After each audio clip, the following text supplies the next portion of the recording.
Desligue o ruído e conecte-se aos factos. Temos 10 estadias num dos hotéis de luxo Alma Lusa na Comporta. 2 adultos, 2 noites. Assine hoje o Observador com até 58% de desconto e habilite-se a ganhar.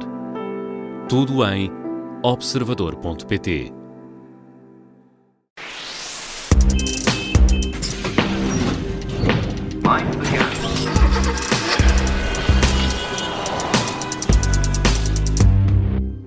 Operação Stop na Rádio Observador, todas as semanas as principais novidades do mundo do automóvel, como sempre, com o Alfredo Lavrador. Alfredo, seja muito bem-vindo. Como é que estás? Como é que foi essa semana? Lindamente, Rafael. E a tua? Também, dentro do possível. Muito obrigado, Alfredo. Esta semana, no Operação Stop, vamos falar sobre veículos elétricos. Isto porque foi anunciado um novo plano para fomentar a venda deste tipo de veículos. O objetivo é complementar o plano anterior, que esgotou em minutos as verbas do Fundo Ambiental. Será esta ou não a melhor estratégia? É o ponto de partida para a Operação Stop desta semana.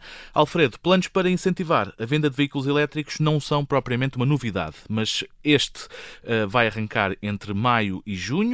São 20 milhões de euros que saem do Fundo Ambiental. Esta é, no teu entender, a melhor estratégia para incentivar a descarbonização e diminuir a dependência do petróleo? Olha, eu não sei se é fácil responder essa pergunta, mas tens toda a razão. A Ministra do Ambiente anunciou para os próximos meses um novo plano para incentivar a venda de veículos elétricos, como é habitual. E esse é um plano que é alargado normalmente às bicicletas elétricas e a carregadores até para instalar em casa. Os tais 20 milhões que mencionaste deverá dar para ajudar a escoar mais 2 mil, a colocar no mercado mais 2 mil veículos elétricos a partir de maio, provavelmente até em junho. Mas o mercado já se queixa que o anúncio destas medidas a prazo, a 2 meses de distância, tem como consequência estagnar de imediato as vendas deste tipo de automóveis.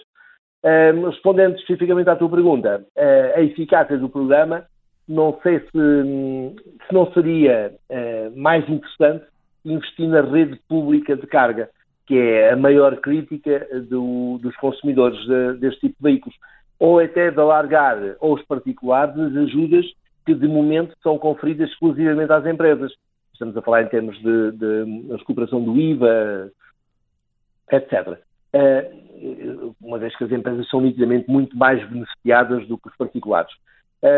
Mas é que, olha, é basicamente isto. Acho que havia outras áreas do negócio em que se podia investir. Já agora, deixando também mencionar, se podia fazer alguma coisa finalmente para a redução dos custos de energia que é fornecida através dos carregadores, sobretudo os DCs, mas até mesmo os ACs, portanto, o corrente contínuo, o corrente alterno, desculpa, que carregam, que cobram ao minuto a energia que fornecem. Esses são terrivelmente caros. Até que ponto, Alfredo, é que esta nova verba se pode associar às palavras do Comissário Europeu da Energia? Olha, digamos que o facto do anúncio da nossa Ministra do Ambiente ocorrer poucos dias depois das críticas lançadas pelo Comissário Europeu, o tal senhor Dan Jorgensen, ele me desculpe se eu pronunciei mal o nome, só por milagre é que pode ser uma casualidade. Basicamente, o Comissário Europeu da Energia pediu aos países que acelerassem a transição energética para tornar a Europa menos dependente da volatilidade dos combustíveis fósseis. E porquê? Porque neste momento estamos em curso com 3 guerras em simultâneo e todas elas têm em complicar, em puxar para cima os preços dos combustíveis, o que não só é um golpe rude na economia, como também nas vendas de veículos, também nas bolsas de cada um de nós, e torna-se cada vez mais difícil de suportar. Voltemos então à utilidade destes planos de incentivo à venda de veículos elétricos para tentar perceber, Alfredo, até que ponto é que são funcionais. Olha, aparentemente, sobretudo pela forma como a verba se esgota num instantinho, podemos afirmar, sem sombra de dúvida, que os programas de incentivos funcionam, estes programas de incentivos. Mas sabes que, desde que combinámos fazer o tema do podcast, Fiz uns quantos contactos com elementos do setor e há quem levante dúvidas, que foi uma coisa que me surpreendeu.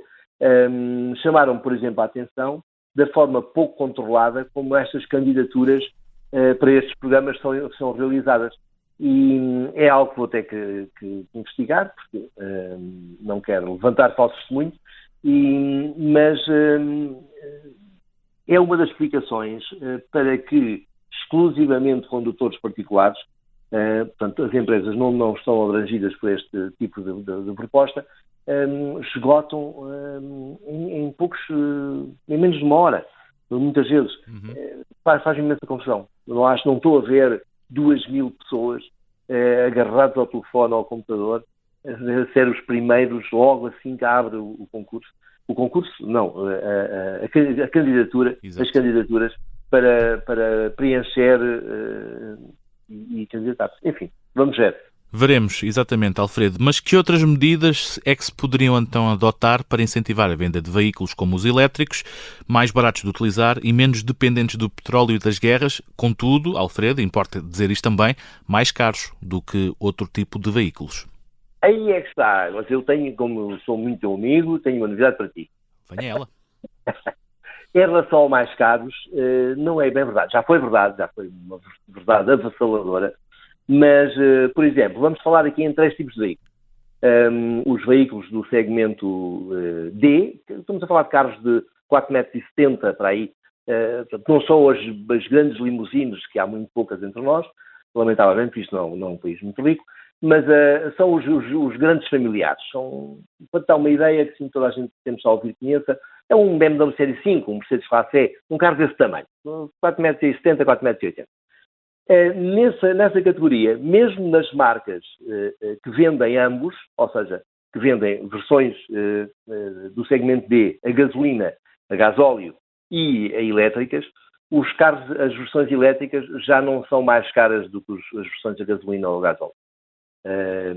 O mesmo acontece se considerarmos o segmento C, que é o carros tipo Golf, Astra, Megane, por aí fora, 308, que é o carro mais vendido do segmento. E também acontece o mesmo com os carros do segmento A hoje em dia, uma vez que já há carros muito abaixo dos 20.000 euros e agora, muito em breve, aliás, já chegou a Portugal, que custa apenas 17.000 euros, o que é francamente interessante. Mas é que já não são mais caros. Agora, o que o nosso amigo Comissário de Energia, de Europeu de Energia, o que ele diz também faz sentido, ou seja, a Europa não tem petróleo.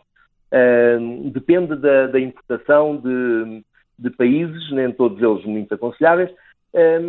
Logo, faz sentido diminuir, se não anular, pelo menos diminuir esta dependência e aflorar a autonomia energética, que foram as palavras dele. Isto implica, sobretudo, investir em produção de energia solar e eólica, o que não é uma novidade para nós, uma vez que o fizemos muito no passado, mas temos que continuar a fazer, porque pelo menos aí, se houver guerras, se houver mais conflitos, não ficamos agarrados a um preço de gasolina e de gasóleo muito pouco aconselhável. Uma última questão antes de fecharmos a Operação Stop desta semana, relacionada com o programa de abate de veículos. Alargar esse programa para carros muito velhos não poderia ser também uma solução mais eficiente? Tens toda a razão. Assim por baixo, aliás, e não estamos os dois sozinhos aqui. Há muita gente que defende isso mesmo. Se o desejo principal é acelerar a descarbonização, a forma mais eficiente é através do abate de veículos velhos. São carros que não só gastam mais, como poluem muito mais e são também muito menos seguros em caso de acidente. Sendo aqui bom recordar que Portugal figura, lamentavelmente, entre os países com mais mortos e feridos graves provocados em acidentes rodoviários.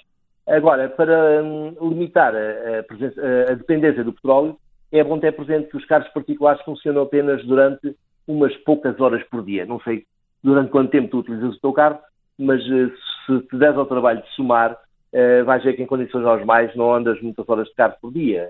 Aliás, há muita gente que anda bem menos do que uma hora.